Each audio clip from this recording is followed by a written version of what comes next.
Auggie and Me, the Shingling chapter. Truth or Dare Part 2. Silent pillow fight, I whispered loudly.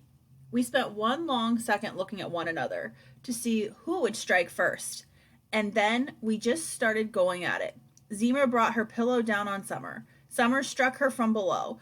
I made a long side swipe at Zima. Then Zima came up and swung at me from the left, but Summer spun around and struck us both from above. Soon we were smacking each other with more than just pillows.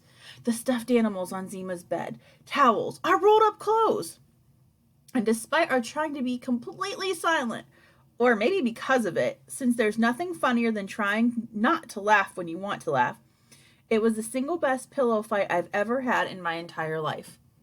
The thing that stopped it, or else it might have gone on too long, was a mysterious trumpet blast from a fart that came from one of us. It stopped the three of us in our tracks as we looked at each other, eyes wide open, and started laughing hysterically when no one took credit for it. Anyway, 2 seconds later, Zima's mom knocked on the door again, still sounding patient, but also obviously a little irritated. It was way past midnight. We promised her we would go to sleep now, and we wouldn't make any more noise. We were out of breath from laughing so hard. My stomach actually hurt a little. It took us a while to straighten out our sleeping bags and put the stuffed animals back where they belonged. We folded our clothes and returned the towels to the closet. We smoothed out our pillows and lay down in our sleeping bags and zipped them up. And then we said goodnight to one another. But I couldn't fall asleep. Even though I was sleepy, the night swirled inside me. It was like my eyes were too heavy to keep open, but way too curious to close. I got a case of the giggles, and then Summer and Zima started giggling. We kept trying to shush one another by cupping our hands over each other's mouths. Finally, once the giggles had passed, it got quiet again.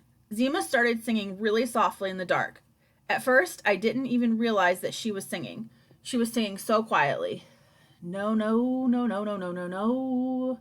Then Summer took up the song. No, no, no, no, no, no, no, no, no, no. Finally, I realized what they were singing and sang, no, no, no, no, no, no, no, no, no, no, no, no, no, no, no, no.